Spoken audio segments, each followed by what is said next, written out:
maka mere ụnụ ọ maka na agba traditional weekend da nwuru de ka mmiri kingdom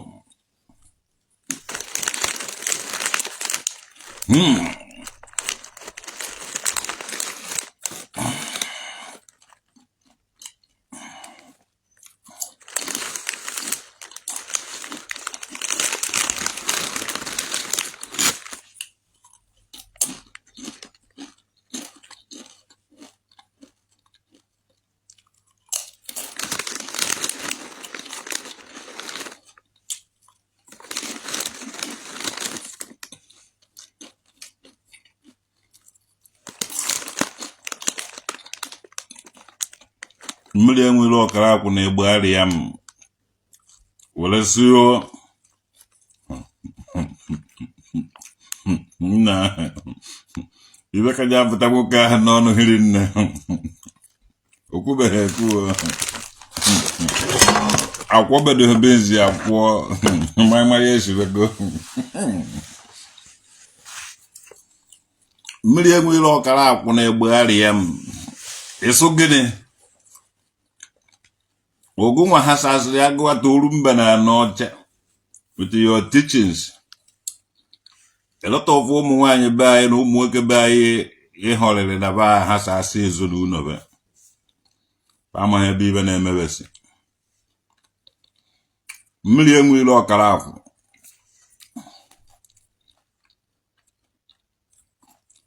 It's an onyela Nemunya, no halo go on any. A na-eme nke ikwuru ikwukwu ọzọ esi na onye la nne nwunye ya na ọwụ ha alụ ka ọwụ n'ala Igbo so ibe niile a na-ala nna ndụ na nka ndị ekwulu ọbịa ndị isu ọhịa ndị Igbo ukwu ndị agụta na oru mbe na ọcha nwe na ndị mụrụ m na ndị nna anọchite anya ụnọ bụkwara ibe Nmiri Eweilo Okalakwu na-eme ibe a niile na-emebe anyị so nọ Nmiri Eweilo Okalakwu na-akụziri ebe ndụ Nnewi ibebe anyị kụta ibe na-ewu na ịla nwunye mmadụ ịla enyi nwaanyị mmadụ ibe anyị ibe na-ewu ụdịka omenala o nwere ebe a sị mụta ya mgbe ibe na-anaghị eme na-emezi even since 2020 tere na onwezighị udene nọ n'ala Igbo ha atacha na ya ibe na-anaghị eme na-emezi o asọ na ịchụ aja na-abụghị udene mara na ihe mere be ndị mmụọ ibe emegobe ndị mmụọ Nmiri Eweilo Okalakwu enidiri ijide go ọfụma enidiri ijide go ka ịkọwa ibe anyị na-ekwu Ogunwa onye gwara ndị mmadụ ba jeela nwunye mmadụ ịbịa kịta side ba ife a na-ala nwunye mmadụ do SS ọdụbụghị before ịsụ na ọwụ na nwunye mmadụ ga-vute afọ ime ovubatara ya die na onye mere ego n'isi nwaanyị nwe nwa ọwụgodo ihe tụwara nwaanyị ya ime nwunye eje gbaa n'iro vubatara ya nwa na ya nwe nwa ị na-ekwu nke a na-eme na ikwuru nke ahụ ikwukwazie na onye dị na nne nwunye ya ọwụ na nne nwunye gị bịara gị ọmụgwọ onwe otu o siri mee ihe a gị dị na ya na ọwụ ha alụ nna ndị ya nwunye mmadụ nne marakwa mara na nne nwunye gị nwunye mmadụ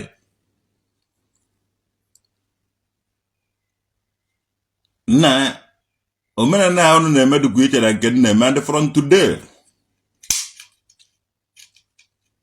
ana m ekwusi ike omenala ọnụ na-emedukwa iche na omenala na-eme ma ndị onwe kịta dibịa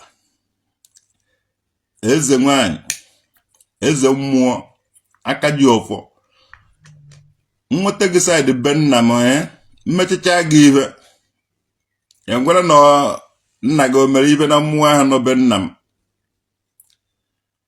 ịfara alụ niile ahụ na-eme esobe ụnụ omenala unu dị iche na nke nna eme maka bọsị ọnwụ na unu chọkwara unu etiga ka anyị tiga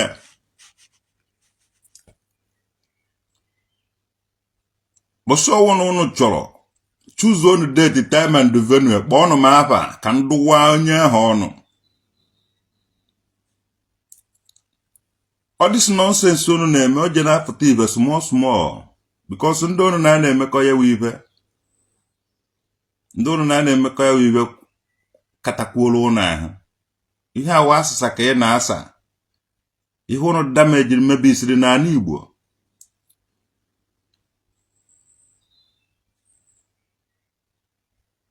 ndị dibịa n'ala nwunye mmadụ n'ala Igbo be anyị o ji apụta ife and ihe ahụ confession asa ka ị na-asa ihe ahụ it deceive a lot of people ụmụazị ịbakọchara otu eze nwaanyị sọbalị we never ideology that ideology we ihe na-emebi isi anụ Igbo today adọwa na the security edo tight ifụdata na ndị ahụ ji ebido na-ewu ha gị and gị nwee pụtara social media na-aka ọdụ steeti ka ị gwafa yes ihe anyị gwaraba na nzuzo ka ị na-agwafa n'ife na ikwugo ya ha ga-amewezie a na-akpụrụ ha small onye jide nwunye a lot of people the divorce a lot of divorces dị n'ala Igbo today because of gịnị your teachings ome ụmụ nwaanyị ha ga-anọ bedi na-agba n'ilo na-eje evubatara nwunye na-eje evutere nwoke afọ ime ị na-agwa ha data na nwoke mere ego n'isi nwaanyị nwe nwa mana ụnụ ga na-ala ya ndị eze nwaanyị ndị dibịa ga na-ala ndị nwaanyị ahụ eze nwaanyị Oriefi Nwambagụ esumizi nna onweghị izi mmụọ nọbe nna m na-etigbu mmadụ mmụọ nọbe nna m na-egbu mmadụ ọ were m ekwu ha ogbuo m kama nkwucha eji egbube ndị dibịa na ndị eze nwaanyị na-eme otu ahụ mmụọ nọbe nna m ji aka ya ewere ife o ji aka ya egbu ibe ọ chọrọ ọ naghị anọ n'ebe onweghị enyi onweghị onye ilo anaghị asụ ya izi ọ naghị ekwe izi ọ ya maka o mee ibe tie haba ọ mmụọ ka a na-agba haba ọ ya nọbe nne m nọrọ be nna m na ya ka nsi fụta onweghị enyi onweghị onye ilo jee jụọ ajọ ọfịa na ana edo o ji asụgo na haba enwekweghị enyo na onweghị onye ilo ibe ọ na-azọ ogụkwụwa aka gị ọtọ yes akpatanwuhu m ego nji alụ duplex akpatanwuhu m ego nji anya moto akpatanwukwenu m ego nji alụ unodo sharp because mmụọ nọbe nna m nwere ike itigbu m na nje ịchụ ego ahụ ọ na nga stand na-ekwu eziokwu omekwenu ha ọgwụ ndị dibịa gwụrụ nwere ike ime m affect kama asụ mvachi ụzọ date time and venue ọgba na mmụọ na-efe na ọ na-egbu mmadụ ọ na-egbu dibịa ọ na-egbu eze mmụọ na-egbu aka ji ọfọ na-egbu nwa eze nwaanyị sọsọ iwe ọ na-achọwa eziokwu sọsọ eziokwu ahụ ka ije na-ekwe ndị ikwu ha eziokwu ahụ ọpịawa gị azụ ndị a enwe mere ji nọrọ ebe ife na-eme stil onweghị ife nna ịgbatago onweghị ife nna emenwu di ya because onweghị ụzọ esi eje Ọnịcha ọ dị nso so na-eziokwu ji apụta ibe that man that Nmiri Eweilo Okalakwu deceive na a lot of people deceive me a lot of ụmụ nwoke ma a lot of ụmụ nwaanyị ndị na-asị na abụ eze nwaanyị today ewere ịla ọtụ na-ekwu na ebe Nmiri Eweilo Okalakwu kwuru onye fụchakwara nke okwu vụrụ onye fụchara nke ahụ okwu vụrụ na onye sokwa na eyike ahụ gọrọ socha ya na ihe eyike dụ mma eyikekwa socha ya onye ahụ I couldn't imagine nwunye mmadụ jere ọmụgwọ ruo ebe ahụ ọgụ na-agbakwa ihe ahụ ọgụ mba na mba ihe ahụ ọgụ ezinụlọ ọgụ eji akwasa obodo ọgụ eji ekpochapụ dibịa haba is from agụrụ the origin of tradition not izu ọhịa ọsịsọ nwaanyị ọcha is from Ọstra and ọ mụọla eze nwa na isu ọhịa enwere lot of ndị isu ọhịa nụrụ nwaanyị na obodo ọzọ ọmụọrọba nwa na isu ọhịa ụmụazị awụrụ ndị isu ọhịa mmago nwere ike ọ bụghị onye isi ọhịa mana a na-anụ ya n'isi ọhịa ndị nwabe Gilbert jefu ka nwa jefu ndị nwabe jefu Isaac jee ife a na-afụ so a na-anụgharị nwaanyị o nwere ndị Igbo nọrọre ndị ọcha mụọrọ bụ ihe dịka traditional nwoke dị a na-agba ya ụmụ ha forget about ebe ha ba originated from akọrọ na agụrụ nwere ibe dị iche just kee na ji nne mmiri akọrọ ha ba agụrụ ka ịchọba oyihe ha egwu itie ha ba ịchọba agwanye ihe o ji emebe ha ọbịa bụ ome ibe ahụ be gị itie ha ba adịadị ndị agwago na ha ba awụhụ asụsụ Igbo Haba is not Igbo language. No ndị Hausa ji ụta na egbe na-agagharị na egberi ya ha egbe oje ha agba igbo mmụ oje ha eme ibe ịchọ ka ikpechafu ya eje ha egbechafu nwe itie haba ọ naala ya afa so kedu afa mmụọ ha na-eme ibe ọ dude na akwa nka the god of iron, the god of the blacksmith, the goddess of our land. Ajebe ahụ ịkọnyite ya ọ na-acha ka anyị nwa. We are the son of the soil. The soil say na anyị nwa ịghọtago. Nmiri Eweilo Okalakwu. Ị na-deceive a lot of people. Na nlarawa ọhụụ na nlarawa ikpudo na Igbo today ogo legalize ya. You legalize ịla Igbo. Illegalize kwuo nne ịla nwunye ịla nne mmadụ ịla nwunye nna anyị nke akwụkwọ gụnwa onye tọhere ọgọdọ ahụ tọhere Nmiri Eweilo Okalakwu nna hey this boy na-alụ ojejeje ọlụwana all this ụmụ eke ikputu juru na agụ toru mbe na n'ọcha na-awụgharịsị na awụ eze nwaanyị gonwa kọrọpụtara ụmụ nwaanyị achịbata side be anyị ife na-ezu ukwu ohi ha sị na awụ eze nwaanyị omekwaghị eze nwaanyị bawuo ife na-ezu uwe ohi nna anyị siri ike ishọt obodo oyibo anyị jere dipọtụ ọgụ mere gị iwere bata onwezighị ibe ọzọ nweghị onye ọzọ hụrụ n'enu obe onweghị onye ọzọ hụrụ n'ije awụrụ na e nwere ibe aka ijere imebe ndị ọcha were nwụrụ hụ nwụghachighị bakịtụ Naijiria iwe nọta ebe a jidezie ụmụazị be anyị tabazie ebe ife dele gị n'akwụkwọ iji eme ndị ọcha ka ndị ọcha nwụrụ hụ n'oge nwụghachigo be anyị ka ijideriziri ụmụazị be anyị mebebe ya nna nke akwụkwọ alụrụ ara ka ị na-alụzi obi alụrụ ara ka ị nọ he said that is not a bad to fuck mother-in-law nna ka nnukwute alụrụ ara ọ ka mma ka o si n'ọnụ ụnụ fụtawasịwa bikos nke ekwuo na m too much nna ekwuo na too much anaghị m ekwuzi dike chara eze nna onye akịta eze nwaanyị Oriefi Nwamba nọ ka m were mụ atụ bikos ọ sị m odegu nwayọọ ka m werezie nwayọọ ka m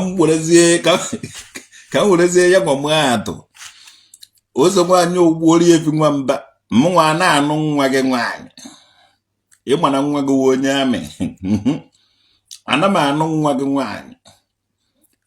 nwaanyị amụọ nwa ị bịala ma ọmụgwọ na ịmụ na ahụ edo mmụ anya na onweghị nwoke hụrụ ukwu ga-ejeghị ala ike inega anya ugboro na-abụ eze nwaanyị Oriefi Nwamba agụ dịna gị bịara ma ọmụgwọ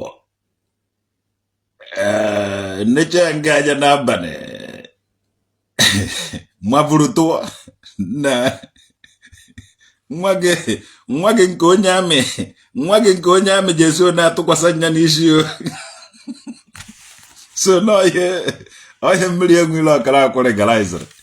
No, let's call a spade a spade. Ife alụ kpọọ ya n'alụ ka ọ bụ onye fụrụ ife dị njọ kwu kene ya bụ ife dị njọ hapụ kene ife n'ụwa ga-agwa gị ewuo ịma na egwu ụmụụwa na-atụzinu m omedemebigo amaghị m ebe a na-ejezi eje echegadị Ịnwa na ụmụ boys na-ezuzi ohi obodo emebigo.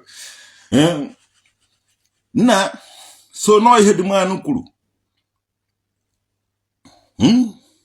Ife ahụ ife Nmiri Eweilo Okalakwu gara, ọ sịkwa na ọ na-eme omenala. Ọ hapụgo dibịa. Ọ maghị onwe n'ụkwụ, ọ maghị na nke a, maghị na nke a. Kịta na ọ nazi eme terapist, ijide nwunye mmadụ ela, ijide ọgọgụ nwaanyị ọlụla.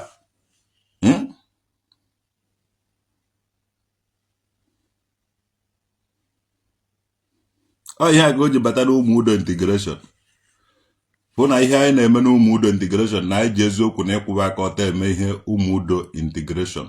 Onweghị ihe anyị nwere ike ime nwụrụ onwe anyị maka na asị na udo na-eme. Yes, ebe udo na-eme, so we have to obey the udo, kpochaa the udo, baa n'udo. Ịmara otu esi eme udo before. Isukwa otu ahụ mewe na udo na-eme, mmụọ na-eme.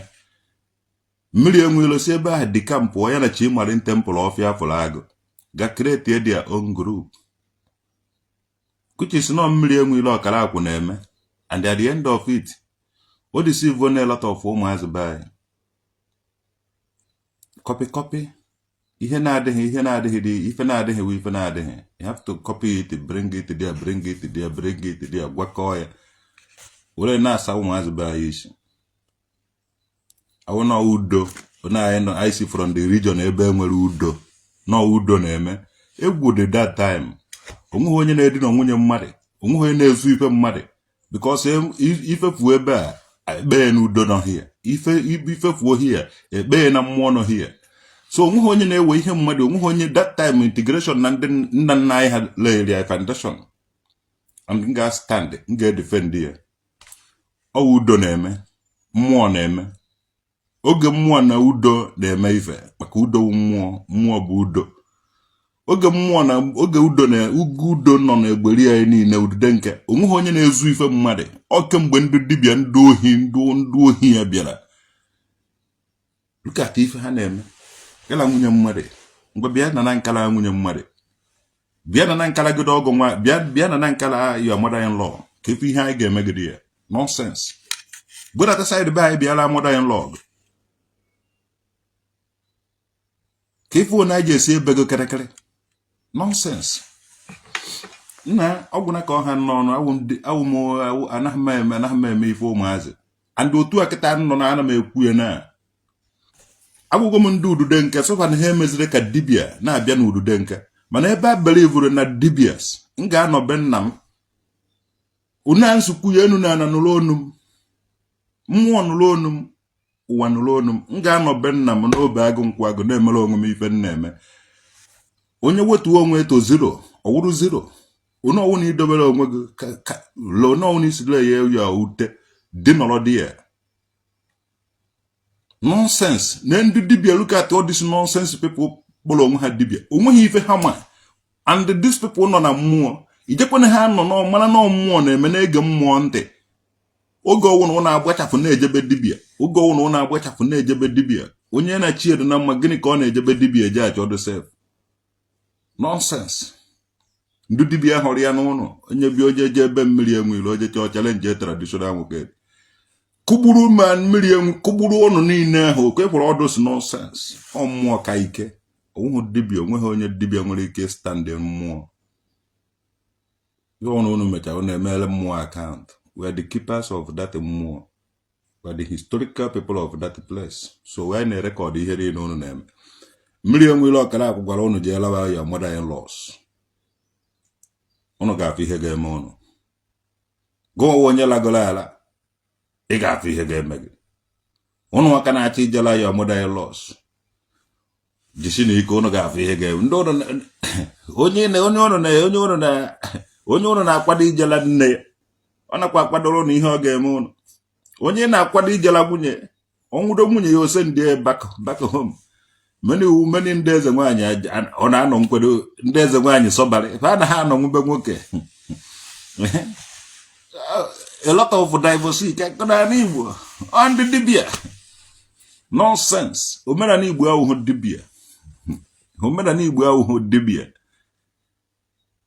Ana m ekwusi ike. Omenala Igbo ahụ dibia.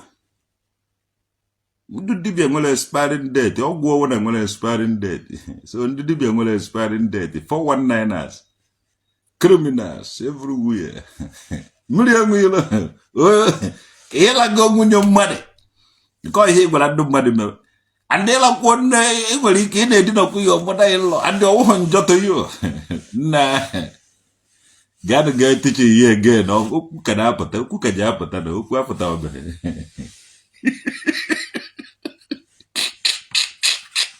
na ka emesịa nọ ka anyị nọ na-enene ndị ọka mmụta na nke akwụkwọ ha omenala Igbo ibe awa omenala Igbo arịa m omenala Igbo arịa bụ ibe ọwụghị omenala Igbo omenala ndị gịnị Igbo arịa m dịka jara ezozo ịbada mfere omenala ndị Igbo arịa m obi nwanne esochi ude egbu na omenala Igbo arịa nwe ibe ọwụghị omenala Igbo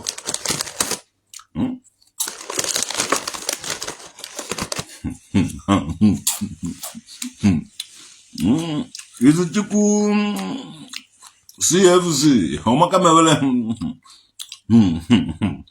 bembel na onye ọwụda sọpọtụrụ Nmiri Eweilo n'ife o kwuru ejidekwe nne ya sola na I couldn't imagine onye ọwụna gechara ibe ọshia ihe this video na share ya this video ka o ruo everybody ya ka share ya this video achọghị m ikwu okwu ka unu were because of okwu a m kwuru share ya the video mana achọrọ m ka unu share this video ka o ruo onye ọwụna achọrọ m ka onye ọwụna gechara this video ka igosi ya that na support ha ibe a Nmiri Eweilo kwuru. How will you show it? Click the share button, share it to another person. I won't make it in we are doing it together. I now start the up together. And can a wall, can add a home, nke home and I. Mean a joke out, mean a moment and now. If while give one alcohol. Don't make a share button to say this message. Tini ya TikTok, tini ya YouTube, tini ya ebo na eti message, tini ya jabe nkene walo nnukwu alụ meela nwunye mmadụ meela enyi nwaanyị mmadụ meela ọgọgụ nwaanyị na ka ọ nnukwu alụ ka ọ nnukwu alụ ịmara ibe ji adụ maka mmadụ mee ya onye ọzọ ọ dị ka ọ dị good ona Nmiri Eweilo Okalakwu kwuru ibe anyị na-ediri ijide nwunye na-ala na nwunye jide nne ya na-ala nne maka oyibo ọrụ garage ememe gwara na ha eso okwu do me as you God no go verse so by so doing mgbe ọ bụrụ ka ụmụ boys la nne ya la nwunye ya okwu ha okwu udachi ya nke azụ ọchị ma promise ọmụnwa 70 years old man ka ọ gụnwa eje mekwu kwantere gị dekwa another comment ka mpiage ya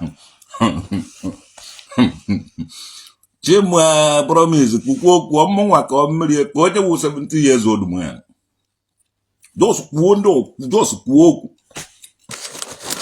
ka mpiage ya na ka ị mara na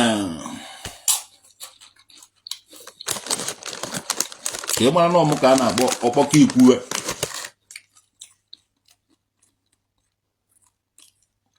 chima promise onye wụ 70 years old man just achọrọ m ka ide n'ọgụnwa traditional nwoke ka m pịa gị ya na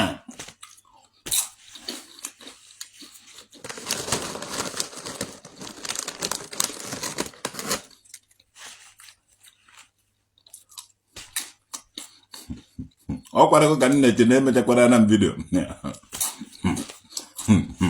ụkwụrụ ụka ka nnọzibe a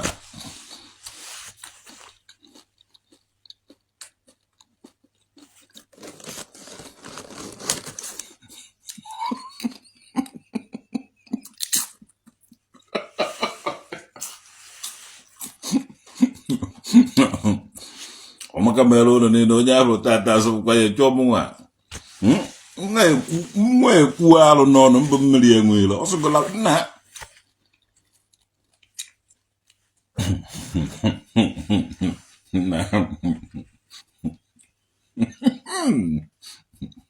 Nmiri Eweilo Okalakwu ịkpọrọ mkpụrụ mmiri Nmiri Eweilo ịkpọrọ mkpụrụ mmiri ijide ga elọta ọbụ ụmụazị ha sasịala ebe anyị onye bụrụ ọ na-eje digbo ona Nmiri Eweilo Okalakwu si were chen gbakọ n'ọkpa ya na-abọ one ka ụmụ nwoke ma ụmụ nwaanyị odisi bụrụ ndị eze nwaanyị sọbarị nsọdụ nwaanyị ọwụ na ebụrụ gbachelu n'ọba na ana Igbo ọnwụ eze nwaanyị sọbarị ka ọwụ nwoke ọwụ na ebụrụ ọba igo n'otu ahụ ọbanwa ndị a na-ala gbugbuo fa na-ala gwuo ndị anyị bụrụ gbacha ife n'ọba ife ba na-ala ya ife ọwụ nwaanyị ọwụ na ebụrụ ọgbara ife n'ọba iji ala ya dade ijikwa ego ụlọ na ebu nwaanyị gba ife n'ọba ji ebupụtara ego ọhụrụ 5,000 naira bọndụl mgbanwe bọndụl rapụ na ego igba ya na akpa ịghọtago ọ dị ego adụ onene ego a na-apịa ji ọdụ one anyị hụọ ya n'azụ akpa ọ ya ga-eji ala ụmụ nwaanyị anyị bụrụ gbachenu n'ọba bikọs ọ ibe ha gọrọ na ibe a na-agọ n'ọji ibute ego agarị ofu ego oyibo si akpagoko ha na-eko iji alafa a na-eso akpakọrọ eko ma nwunye mmadụ nọ na ya ma di mmadụ nọ ma pancha niile lakadesika ibe na-ala ụla ibe ahụ na-ala ugwu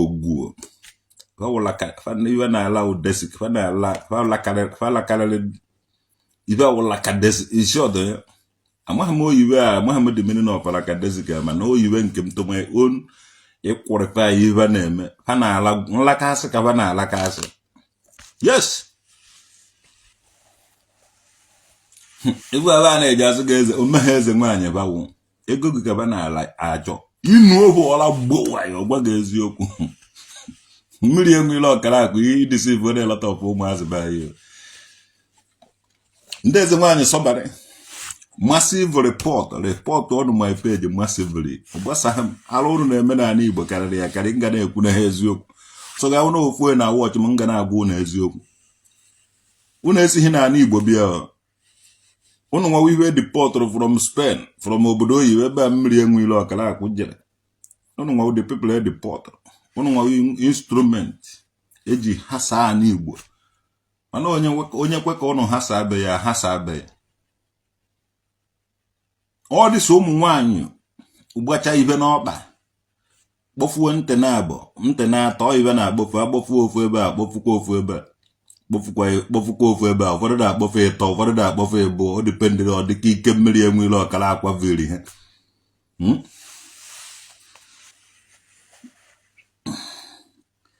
ịbụ ha na ụmụ nwaanyị be anyị ndị ahụ fa na-agba ibe n'ọkpa gba ibe ebe a gba ibe n'ukwu nna ị na-ene ibe na-agba n'ukwu na ibe na-agba n'ọkpa ọnwụ ha be anyị ka a na-emepụta ibe ahụ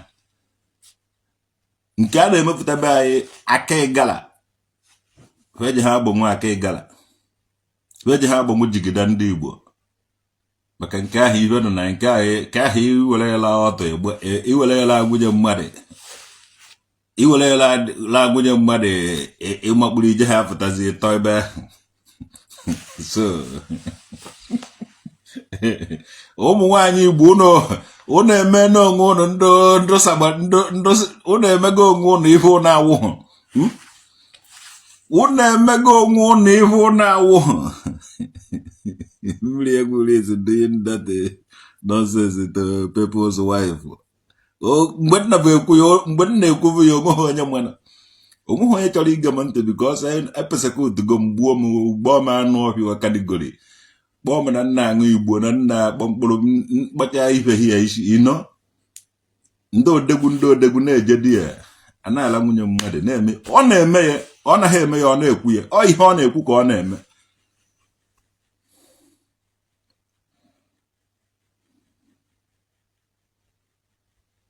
Obi Big Apple. Did Nmiri Eweilo Okalakwu says anything wrong? Enwe ya ma no mere anything wrong. Nne gị ọka nọ ndụ ka anyị bịala na nne gị nụnụ ka anyị mara na ọ na anyị laa nne gị amaghị ihe ị ga-ekwu. Ọwụ na nne gị nọ ndụ ka m bịala nụrụ nwanne gị nwaanyị ala m nne gị ka m mara ihe ị ga-ekwu. Ikwu ha na nọ ibe ọjọọ mara na o mere o kwuru ibe ọjọọ. Ikwere nọ ibe ọma ka ọgwụ. Ibe ọma ka anyị mere o kwuru. Ma ọ na ụmụ nwanne gị nwaanyị nọchagori onye ofu onye nụrụ nwanne gị nwaanyị ya laa mama gị. Ọlaje mama gị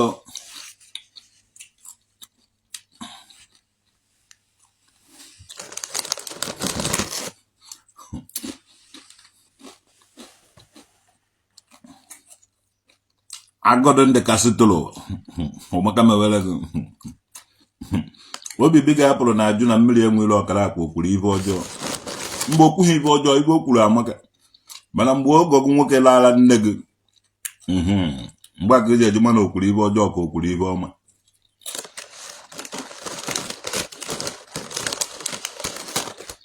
Olezi iso ala nwunye mmadụ iso ala beten.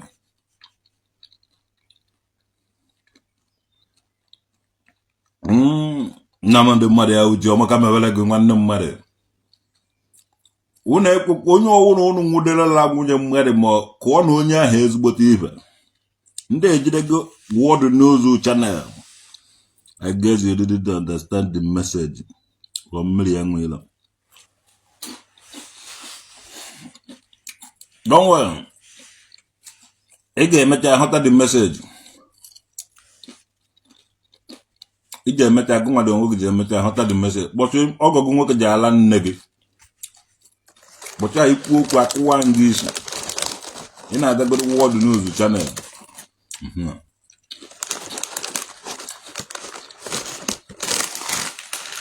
Alụ niile na-eme n'ala Igbo. Ọ na Nmiri Eweilo Okalakwu anaghị asọpọtụ alụ. Ọ karaghị inwe ego. So na-alụ ka ọ na-asọpọtụ o ji were nwe ego. Nwunye gị je gbugha n'ilo vutere gị afọ. As long as na ị mere ego n'isi nwunye gị. Gị nwa nwe nwa.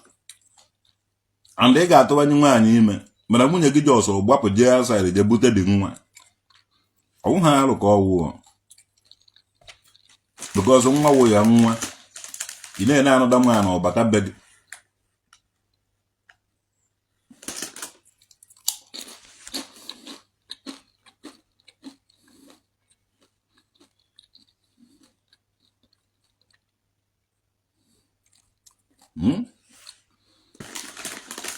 A na-eme na o kwuru nke ahụ okwukwe again na ọwụ na ọgụ nwaanyị bịara gị ọmụgwọ onwe otu isi wee laa ya na ọwụhụ njọ. Na nweta ụrụ niile na-ejebe dị to God onye ọwụ na mụ na ya na-eme ibe ịhapụgo be nna gị hapụ ngwuru be nna gị jebe be dibịa ibe ka ịkọmpe nwe ha ma akụwa ngị isi.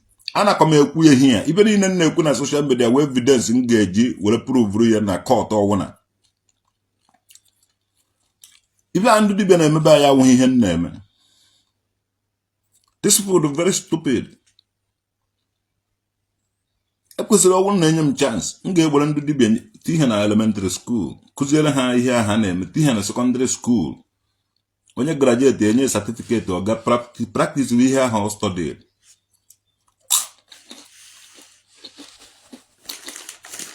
Ha kpọọ dị so nonsense. Gịnị ka kedu school Nmiri Eweilo Okalakwu gara o ji teach anything? Ahapụgo mbe nna m long time. Onye njenje ka onye isi ya wee ihe were ama.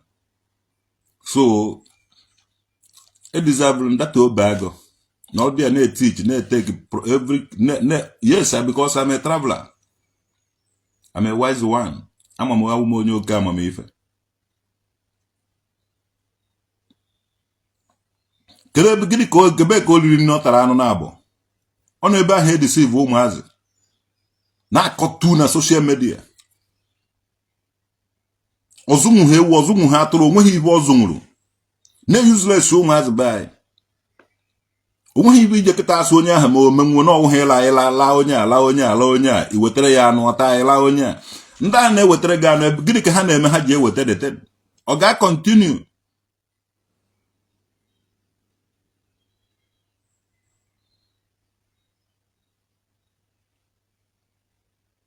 Some of them ndị na-ezu ohi, some of them ndị na-eme ibe ọjọọ niile dị iche iche, gụwa onye na-asọpọtụ ihe ọjọọ niile na-eme n'ala Igbo. For that, ị gaghị stand n'ala Igbo.